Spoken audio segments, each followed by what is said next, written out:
All right, let's talk shading. I'm going to start down here in these areas and really try to break down the concept of shading as best as I can. The way I would think about it is if you can think about three different tones: dark, medium, and light. And dark is going to be pushing down as hard as you can with the tip of the pencil, like a true black, or as black as you can get with pencil. Your medium is going to be using more of the side of the lead, but pushing firmly. And then your light is going to be using the side of the pencil lead and barely touching the paper. So I'm going to use this triangular shape right here. Let me outline it a little bit here. You can outline all the shapes on your paper dark, and it'll look really cool in the end. It'll look like this J up here. Okay. So I'm going to start with my dark, and I'm going to use, you can see I'm holding the pencil like I'm just writing my name, and I'm going to really dig in.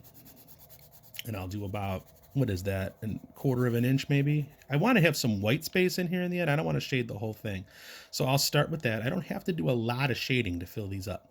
Now I'll do my medium tone, and I'm going to go overhand with the pencil, but I'm gonna use a pretty good amount of pressure. So this is like the color of like a really dark sweatshirt or something. And I'll do the same amount of space. And then I'll do my light tone. And when I do my light tone, I'm going to just kind of barely touch the paper, just sort of run the pencil lead over the paper and just sort of let it rub off a little bit. So now I got stripes.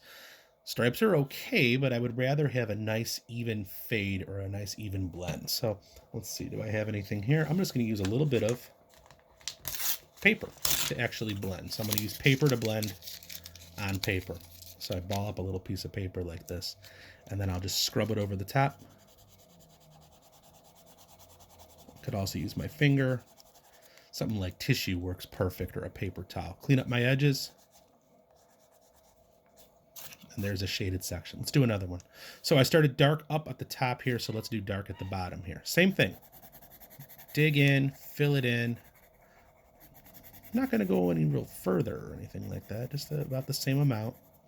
Then I'm going to tilt my paper here.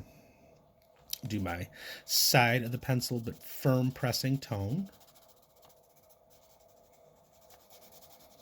And then my light tone. And then again, I'll blend them out. This time I use my finger. If I see stripes and I don't like that, if I don't want it to be like a really jumpy transition from one to the other, what I can do is just go right along the border line between the two shades and add a little bit more pencil. It'll bring them together. They'll fade out. Now, the other way you can think about this is just a gradual, that's not a word, gradual release of pressure from one end to the other. So let's do that in this spot over here. And start real dark. Get about the same amount of dark again. And now I'm going to start to just let up on the pencil a little bit as I come down. So now I got a lighter tone, and I'm relaxing and letting up more and letting up more and letting up more. And eventually it just fades out. That takes a little time. You kind of got to get a feel for that. But it does work. So if you don't want to do the stripes and you'd rather just try gradually letting up on the pencil as you go, try that. So there's a lot of different ways to do this. There's not just one correct way to shade. But the overall goal in the end is a fade from dark to light, not stripes, but an actual fade or a blend. When you get to larger areas, like on this S, I really only have two big sections here. You might want to do shading from two different directions. So maybe I'll do shading here going from dark to light, and then I'll do shading here going from dark to light, and it'll all be light in the middle somewhere. Let's just do it and you'll see it. So here's my dark to my medium. Try to get right up to the edge of your lines, to my light and fading out. Go over my line here on the S.